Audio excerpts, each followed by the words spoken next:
I would say it is very important to train your dog. Even when you think your dog is perfect, it's always good to have your dog stimulated. There's always room to improve. My dog is perfect in my eyes, but there's obviously always room for growth. So it's really important to find a local trainer in your area. Obviously, if you're in Staten Island, I'd love to see you and your dog. But if not, find a local trainer in your area, see if you vibe with them. And if you do, definitely look into their classes. You will really enjoy the experience that you have with your dog. I have so many clients that come here that they're frustrated with their dog and they leave and they feel refreshed and rejuvenated and they're ready to take on the world with them. And that's the whole point of training, is really building that bond with you guys and then setting you on your way and giving you the tools so you could succeed without even being in training.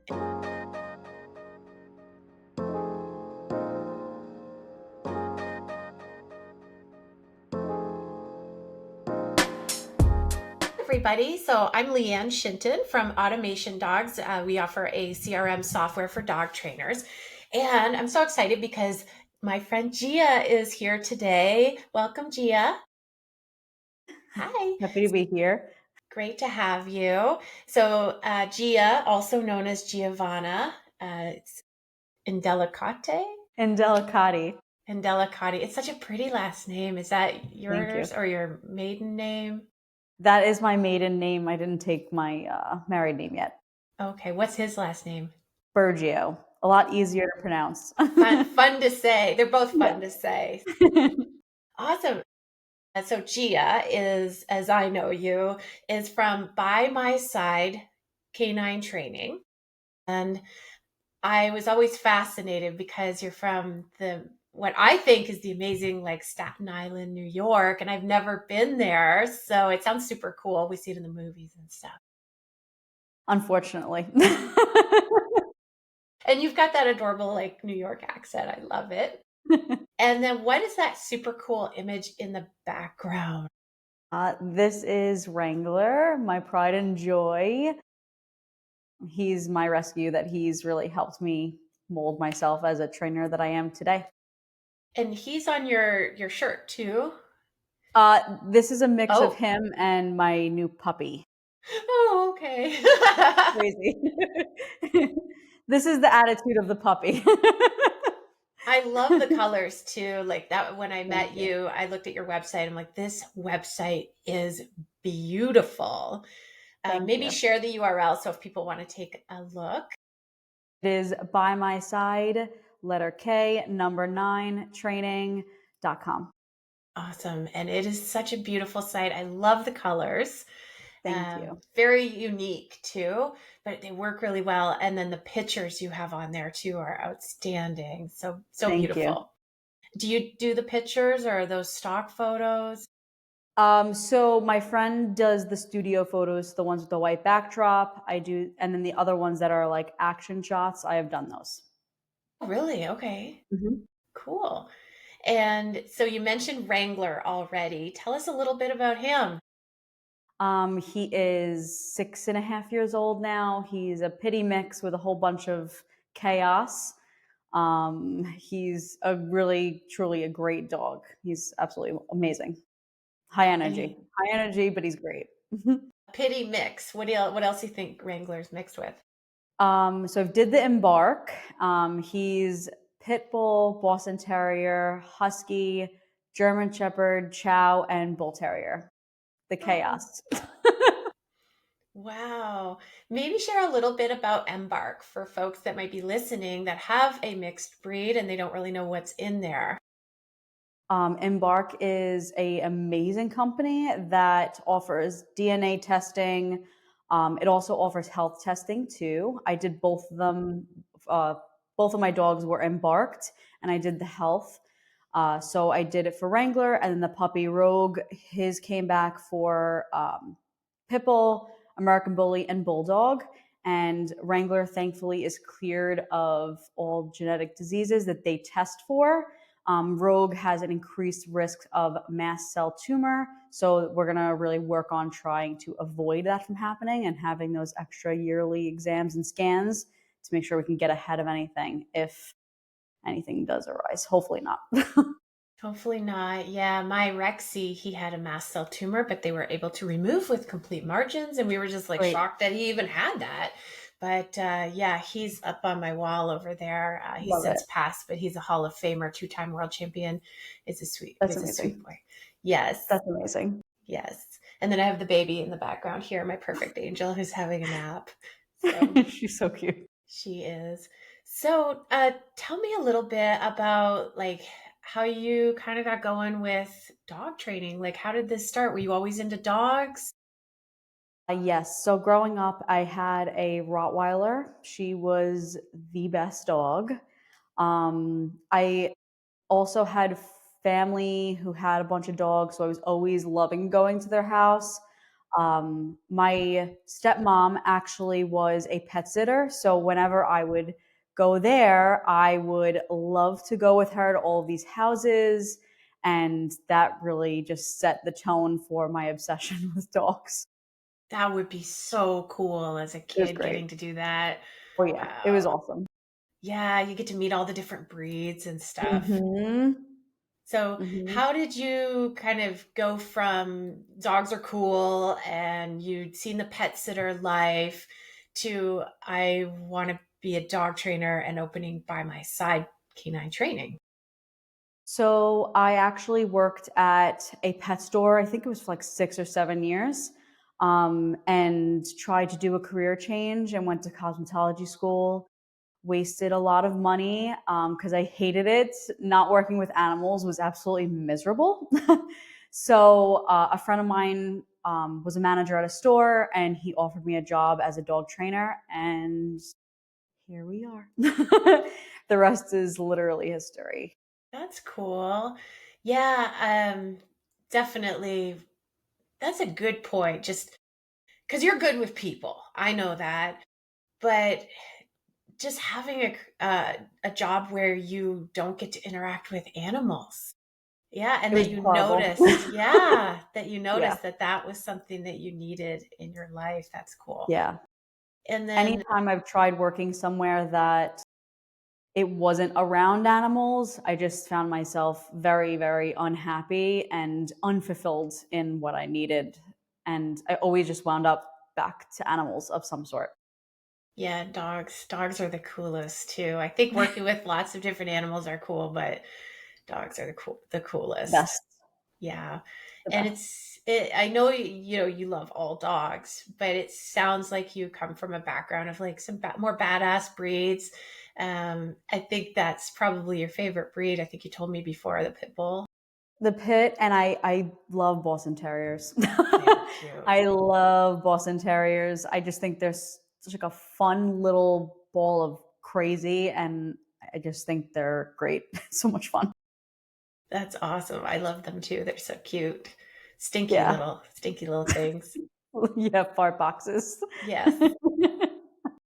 So could you share a little bit about like what you've got going on there as a facility? Maybe tell us a little bit about your programs and some of your offerings.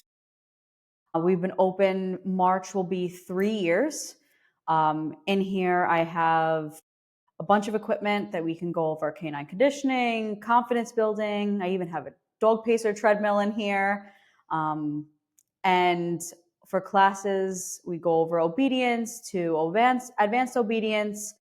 We also go over if dogs are reactive. I will address some reactivity. I really don't like to touch on human aggression, but dog reactivity, I like to do that. I like to watch the dogs progress and become more neutral with seeing dogs. And another thing that I love to offer is scent work classes. I love doing scent work with my dog, and I love to do it with my clients and watching their brains work because it's really, really amazing to watch them just put all of that together. Awesome. The reactivity, that's a big pain point for a lot of people. Yeah. Could you maybe share like a specific case or like what would that look like the before and the after? Maybe some tips for people so that if they're dealing with reactivity, they may not even realize they have reactivity. They may think it's aggression. Like maybe share a little bit about what that looks like. So reactivity can come in a bunch of forms, from frustration, from aggression, even fear. Frustration is a really common one, especially if you brought your dogs to doggy daycares, dog parks, or have allowed on-leash greetings. The frustration comes from being held back from not being able to say hi to the dog. So they get really upset and they get frustrated. And is what causes that explosion of barking that can sound scary, but they just want to say hi so bad that that's just what's coming out of them. And fear, the reactivity can come from, hey, stay away from me, and nothing has worked. They've shown body signals, and nobody, like the owner possibly, has not read the body appropriately, and they think that it's okay. And then what really works is when the dog starts barking, and then the owner is going to keep them away from the other dog. So that's like where they get that reward from, actually, okay, I bark, and it keeps the other dogs and maybe people away. And then obviously aggression is a dog is just not friendly with the dogs, and they just want to, unfortunately, go after them. And they could all look exactly the same. So it's really important to read the body language before and during that reaction to see what your dog is maybe telling you. Yeah, and when you were speaking on fear, it made me think about how sometimes we as humans want to provide comfort when we see the dog behaving fearfully.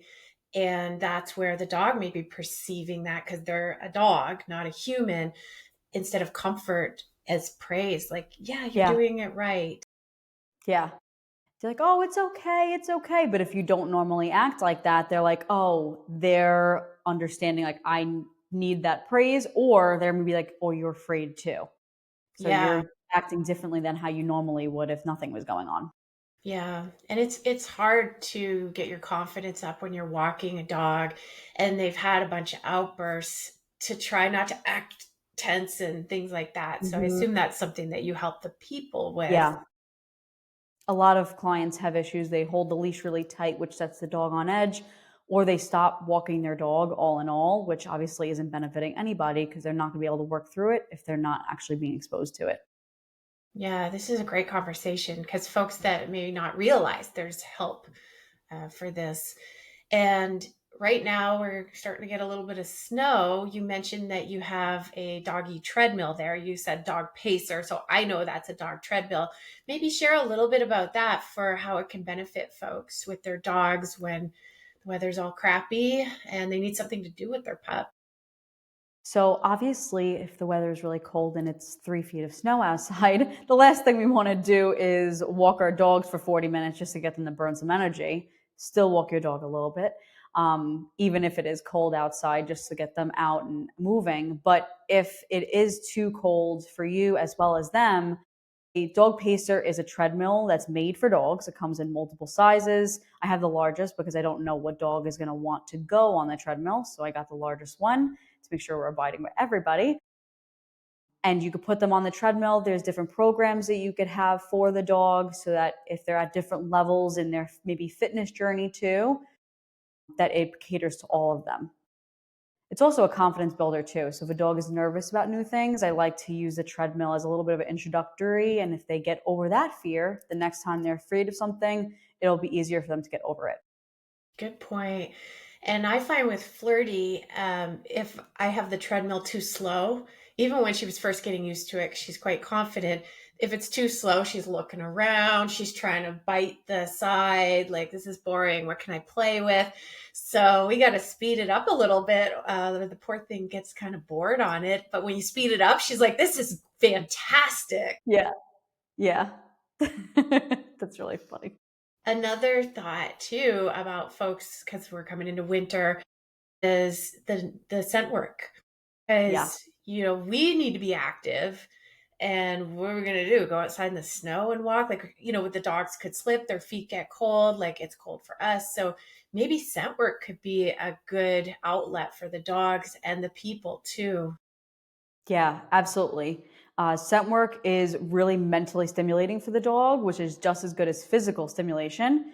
So you could really exhaust your dog by letting them use a sense that they might not use if they're not taught the correct way. For example, Wrangler was absolutely horrible at smelling anything. He was really a visual type of dog. And I would hide in plain sight and he would just blow right past me because he's walking too fast and not using his nose. And after teaching him how to smell for specific things, he actually he finds me like that. And now if he is looking for a scent, he finds me really, or finds the scent really quick as well. And if I'm physically stimulating him, we're training, we're outside, we're running, frisbee, whatever the case is, he can go for a long period of time, but the scent work, that knocks him out in like 10, 15 minutes. So it's really, really stimulating for even high energy dogs. That is a very good point because, like poor Flirty over here, I'm like, I want to tire her out. I can go to my friend's indoor pool, but what else can I really do in the winter? But this would be something that I could practice in my living room, right? Absolutely. Yeah. I have clients, they hide even pieces of kibble. It doesn't need to be a specific oil, whatever it is. They could use treats and practice scent work at home as well. Yeah, that sounds like a great plan for the winter. Yeah. And you mentioned the oil, and I know that that's something that you can actually be tested on if you're competing. Maybe share a little bit about, what that means, the oil, just for people that aren't familiar. So common oils are birch oil, I think is anise, and I'm probably not saying that correctly. But you could use any essential oil. Just make sure that you're using the correct dilution. Make sure you're not bothering your dog's nose. So you could use any of these oils and attach it to put it on a Q-tip and put it in some sort of vessel or a container with little holes in it. And that's where you would hide the scent. But I usually start with birch oil for my clients. But I've even had Wrangler search for lavender oil as well. You could do pretty much any oil. I love it. I always thought it's so fascinating when I take a dog and I have them track and or find something. And it's just amazing. It's like seeing footprints in the snow, but they can't see it. They're scenting it. It Amazing. is amazing. I just love it. And you mentioned that they're in a calmer state of mind. They're not in a reactive, like I'm playing frisbee, but how tired out they get with the methodical, like going through your living room trying to find this thing is going to tire them out more than maybe playing frisbee. Safer too. I know with Flirty, her breeder breeds for a lot of search and rescue and police detection dogs. She's a very good scenting dog, and I get so excited when she finds my scent on something or Love finds a that. bad guy. It is so freaking cool. But it's not just Malinois that can do it. Obviously, Wrangler is a complete Heinz 57. Maybe share a little bit about different breeds, maybe a success story that you've seen come through your facility that's turned into like a really cool nosework dog. I have a client, Dishka. She was a retired service dog, so she wanted something new for her to do. They do a lot of hiking and stuff, so she wanted something that's like low key that she can do at home. And we use the boxes. There was these white boxes that you could hide the scent in. At first, she was like, "I don't know what you want me to do with this. This is just an empty box." And then as the weeks went on, we really watched her begin to love it. And at first she was like, take it or leave it. But she really, really grew to really enjoy scenting. And she would run into the room and just go crazy looking for the boxes. She was trying to visually see the scent vessel that hold the oil in. Yep. She would try to find it just by visual. So I had to put a piece of paper on top of it so she wouldn't try to cheat the system. We would even have her like try to look away or walk out of the room when I was hiding the vessel so that she wouldn't be able to cheat. But she was a Australian Shepherd mix. That's cool. That's smart thinking too with the paper. Mm-hmm. And as you're sharing this, it's making me think the owner plays such a role in understanding what their dog is trying to tell them. Like, hey, there's scent right here. maybe share a little bit about the relationship that the human the role that they play, because it's a team. Oh, yeah. So Dishka was too attached to her owner. For it was a little bit of an issue because she kept looking to her for guidance because she was a retired service dog. So we had to really have her be independent in that. But it is a lot about reading body language. So we were trying to work on an indication with her, and her simple indication was just to stare at the item, and you had to catch it the moment, or she would get frustrated and just give up. That is cool. Yeah, you really got to understand your dog at that perfect Hmm. moment where they're indicating. That is cool. I think, with again, back to the winter, because I mean, I'm not used to the snow, but it's important for us to stay active. It's important for our animals to stay active. And this is something that both the dog and the person can do together. It's not super active, Yeah. but it's something you can do together. You're building the relationship. Now, do you ever compete with your dogs? Do your clients grow to that level? So Dishka was planning on it, but she had some life events come up, so she didn't get to the chance to do that. As for nose work, there's really not a lot around my area to do nose work. But for Wrangler, I am competing in Rally in January. It's going to be our first competition. I'm a little nervous. Rally is like a looser version of obedience, for those who don't know, where you could talk to your dog, you could have fun. It's a little bit less strict, and I want Wrangler to have fun. That's the most important thing. So that's where we're going to start. And hopefully it really progresses and snowballs into something that we really both love. But none of my clients have currently competed, and neither have I. And I think that's pretty common. Like, I've had a dock diving facility and pool, and people come out and they practice, practice, practice, and have fun with their dog. But then we hold a competition and nobody comes. So I Mm-hmm. think that there's probably a lot of people that don't want to deal with that pressure of competing. They just want to have fun with their dog. So your nose work or scent detection may be a perfect fit for them to just do. They come out like once a week? What is it, a Yeah. class? Once a week. It's like 45 minutes to an hour. The nose work is definitely exhausting for them, so we try not to push it. We want them to end always on a good note where they're feeling confident and everybody's enjoying it. But it is once a week. With the scent work class that you purchase, it does come with a little take home kit. So you can practice at home. Comes with a little case of birch oil, little 2 scent vessels, some Q-tips, so you could really practice it at home and make sure that you guys are good for the following week. Fantastic. Now, just to shift a little bit more to the obedience, the dog might be a bit of a troublemaker, and we've got Christmas coming, New Year's, lots of types of events might be happening where people are coming over and they're worried because their dog might be afraid or aggressive or just jumping all over everybody, getting in the trash, eating the turkey. Maybe share a little bit about like folks getting a head start trying to get their dog under control so that the dog can be more part of the family at these events. So I always recommend starting off with having your dog either on leash or in the crate. Let everybody come in first, so it's Mm. not consistently getting them up here in excitement and then having to bring them down each time. Or you start off on leash so you can control the situation, because each time they're able to jump on the dog, jump on a person, or on the counter for food. It's just rewarding the behavior. So it's really important to get ahead of it by using that leash, using your crate or a room if they're not crated, to make sure we're setting them up for success. Another thing to do is make sure they're physically and mentally exhausted, maybe have a few training sessions before everybody comes over or you go over somebody's house with your dog. Because obviously, we want everybody to enjoy their time, as well as I want you to enjoy your time too if you're hosting. So I know it's a little bit overwhelming when you're having a dog, having to work with them, having to train with them when you are a host. So that's why I do recommend giving yourself breaks also, and the dog breaks.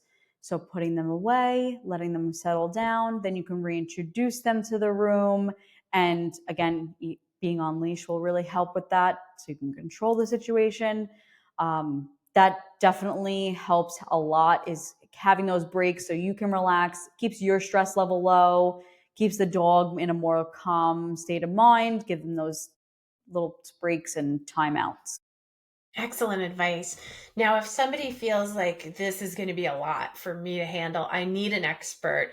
What should they do? Do they call you, to go to your website? And what does that like first part of that journey look like where you can figure out if you're the right fit for them? They can figure out if they're the right fit for you, and you can help them with their dog.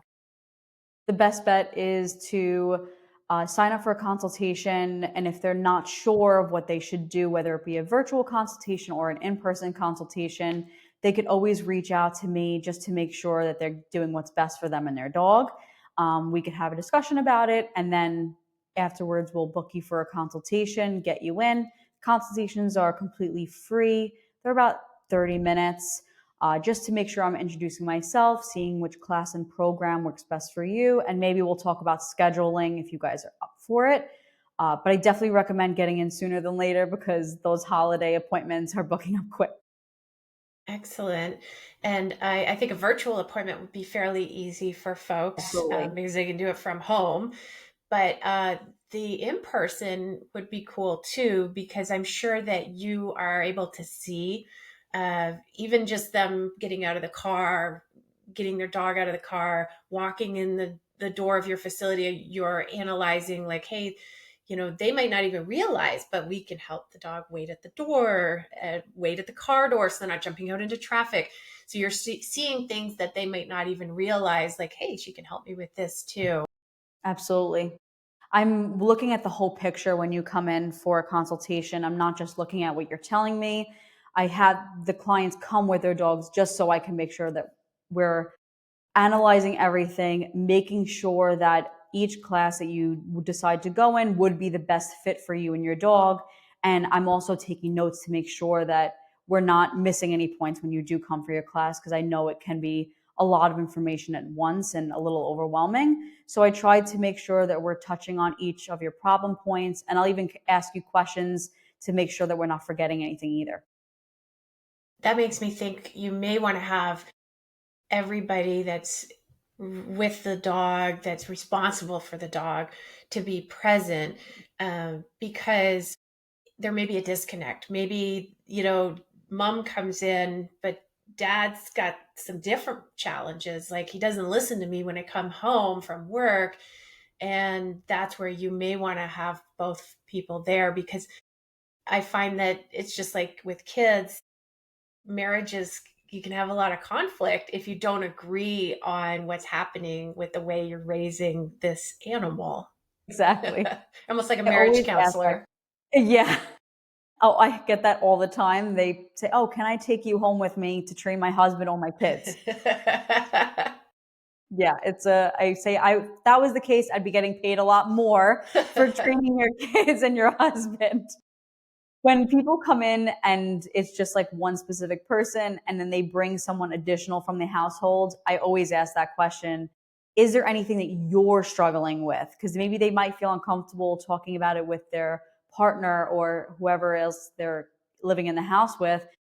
So I say, oh, is there anything that you would like to discuss or any issues that you are seeing and having, just to make sure everybody is comfortable and able to practice at home in the best way that they can. Yeah, it can definitely cause a lot of conflict. And I think that's a valid point to say, is there anything that you're feeling that, that you're struggling with that you want to share? Because sometimes, we don't even realize how much friction it's causing with a couple when you've got a dog that is afraid of dad, or a dog that's a little bit aggressive and scares the kids. And that can be really uncomfortable to live with that, when you can just call Gia and she can help you to understand the behavior and find a solution for you. I have a client that they started with me, oh my goodness, I want to say 5 years ago. And they will call me sometimes and be like, hey, I just need like a therapy session to break down what's going on with my dog. We really have a great relationship, and they struggle sometimes. They just need a little bit of a pep talk to get back into the mode of training. They might have fell off because life gets in the way, of course, right? A lot of family events happen. So they just need a little pick-me-up conversation, and then they'll sign up for classes again, and then they feel motivated to get back on track. It happens all the time. Yeah, much like if we sign up to the gym and we hire a fitness coach to keep us motivated, to keep us eating right, it sounds like you would be fantastic at keeping people motivated to just get some of the reps in to help make sure that everybody's happy and healthy in the family with the dog. Yeah, and to hold people accountable too, because Mhm. you need to make sure that you're keeping up with the work. And if you're not, then you can't blame the dog, right? So if you're not doing your That's a good homework, point. how do you expect them to pass the test? Yep. Yep. And you can kind of deliver that information so that mom doesn't have to say to dad, like, this is your fault. You're not, you can be the one who gets everybody on the same page instead of, Yeah, all that friction that can be back and yeah. forth. Diffuse. I like to diffuse. Yeah. And I think too, like maybe if I have a dog that's kind of a troublemaker and we start training with you, we could grow into scent detection, nose work to stay on a good path and have healthy interactions with the dog. Absolutely. I have a client, they've been coming to me for over a year, May will be 2 years, and they are consistent. They love to come to class. They love to learn new things. It keeps them on track, keeps the dog stimulated. We've gotten into scent work, we've gone into a bunch of tricks, and they love it. The dogs love it. They love coming in. It's really a whole bonding thing. The client is so in tune with his dog, and the dog, it loves coming here. They both have a great time when they come to class. So, if folks want to get started with you, you mentioned your website. So, by my side, k9training.com. They Yes. book a consultation. They don't just come to the facility, right? They don't just show up without an appointment. Is that right? Yes, they have to book a consultation. And as an option, you can give us a call to see if there's a day and time that's available that you don't see there. It happens. I'm very, very busy. So I want to make sure that everybody's able to get their appointments in. And I'm located in New Dorp. It is about a 3-minute walk from Millerfield, if you know where that is. And I'm in Staten Island. Cool. And I think that you said something there that's actually powerful and it makes me feel comfortable if I'm coming to your facility with an appointment with my dog, who is my perfect angel. Maybe that dog is aggressive or it's perfect, and you don't want to encounter a dog that's not under control. Like it sounds like you have everything organized so that people are set up for success for that first visit. And I think that that first visit can be very stressful. I've got to navigate and find New Dorp, and I've got to park, and I've got to get my dog out of the car without him flying out and running off. I got to bring him in the facility. We don't want to encounter just some other dog when we're at that phase. So I like that it's by appointment only. I think people should appreciate that. Yes. I also put a sign on the door telling people that a class is in session. And I even have a specific sign that says a reactive dog and to wait in your car. Because I don't want my clients ending their appointment on a bad note. And just so you know what to expect when that dog comes out, to provide space for your dog and their dog so that we have a good experience for everybody involved. Yeah, yeah, because they are animals and it's good. Everybody's working together, but you have the information right there. Love it. So, is there anything else that I didn't touch on that you'd like to share today? I think, okay, so I would say it is very important to train your dog, even when Hmm. you think your dog is perfect. It's always good to have your dog stimulated. There's always room to improve. My dog is perfect in my eyes, but there's obviously always room for growth. So it's really important to find a local trainer in your area. Obviously, if you're in Staten Island, I'd love to see you and your dog. But if not, find a local trainer in your area, see if you vibe with them. And if you do, definitely look into their classes. You will really enjoy the experience that you have with your dog. I have so many clients that come here that they're frustrated with their dog and they leave and they feel refreshed and rejuvenated and they're ready to take on the world with them. And that's the whole point of training, is really building that bond with you guys and then setting you on your way and giving you the tools so you could succeed without even being in training. And I think too, maybe we can talk a little bit about finding an expert such as yourself so that people don't end up with a trainer that's not the right fit. And you mentioned something like that you vibe with that trainer. And I think that's an excellent point.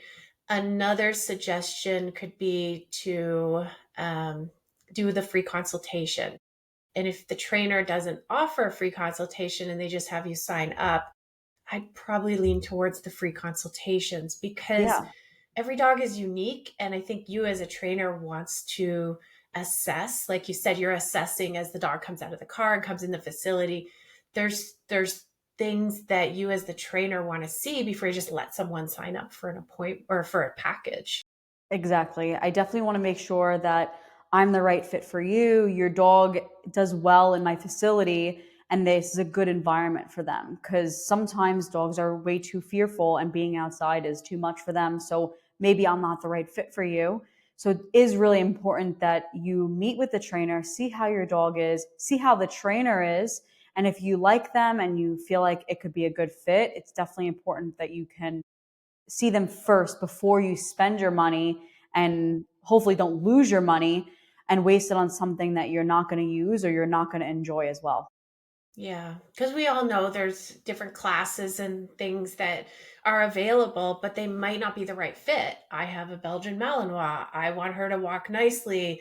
I don't want her to chase bunnies when she's off leash. And just some packages and programs and training techniques aren't going to get you those kind of results. So it's best to talk to Gia. Go to the website by my side, k9training.com, and have Yes, that free consultation. absolutely. And make sure you follow my Instagram. It is by my side K9 Training. I also post a bunch of stuff on my Instagram, a lot of information regarding training, nutrition. It's definitely a good thing for you to see. Yeah, you do know a lot about nutrition. I remember you showing me a really nice, like almost like an ebook or Yes. handout that was just an all encompassing, this is what I would suggest to raise a dog. And it was just things that most trainers don't offer that kind of education. Could you maybe share a little bit about? Yeah, absolutely. I think nutrition plays a big part in how a dog responds and how a dog acts. Think about it this way. If you were, every time you ate, or if something was going on in your belly and you couldn't explain what was going on, you couldn't speak English, you couldn't speak at all, and you just constantly didn't feel good, you're going to act out in different ways just because you're not feeling well, right? So a lot of issues, even reactivity, can be solved if you're making sure that they're good internally as well. So it's really important that you pay attention to what is in your dog's food, what you're feeding, the quality of the food, because a lot of issues can be solved with giving your dog the correct diet. Yeah, and that ebook or that handout was very thorough. It was beautifully designed because you're Thank obviously you. good with artwork stuff. But yeah, there was just such information that we wouldn't even consider or think, oh, I never even considered that for my dog. So, how would folks get access to the ebook? Is it because they sign up for one of your packages? Yes, it comes in four of my packages, and you get that via email. You could also print it out. It's a PDF. It goes over in the ebook. It goes over dog communication, how dogs learn, how we teach the dogs, different grooming tools, different training tools. It goes over treat recommendations, food recommendations, what to look for when you're looking for a food. It also goes over dog literature that goes over nutrition or training, as well as any local businesses in the area that you could be looking for, say a groomer, a dog walker, doggy daycare. So it includes everything in that. Yeah, and I have seen this magical ebook and I was blown away. And I talk to dog trainers every day, all day, and I have never seen anything. It's beautiful and it's like spot on with how I would want to raise a dog. So I think that that is critical for especially new owners. If you adopt a dog or you have a puppy, like to get with Gia and get into a program so you can get access to this. That makes me feel great. I'm happy I'm doing something different than everybody else. Yeah, it's outstanding. So, yeah, I definitely think there's so much value there for people, and you genuinely want to help and share all of your knowledge. And you've been so smart to put it down so that people can access it, because we as trainers are sometimes running around and we don't think to put this stuff in one place, because it's amazing what you've learned and you're able to give that to your clients in an ebook. It's perfect. Thank you. I really appreciate that. Awesome. Well, it was wonderful to chat with you. I really enjoyed our conversation today. Thank you for joining us. It was really nice to see you again. And of course, it was really nice to finally meet Miss Flirty. She's snoozing away. Yeah, she's It was perfect. great. Yeah, so thank you, Gia. And then thank you, everybody, for listening. Again, I'm Lianne Shinton from Automation Talks, and Gia is with By My Side Canine Training.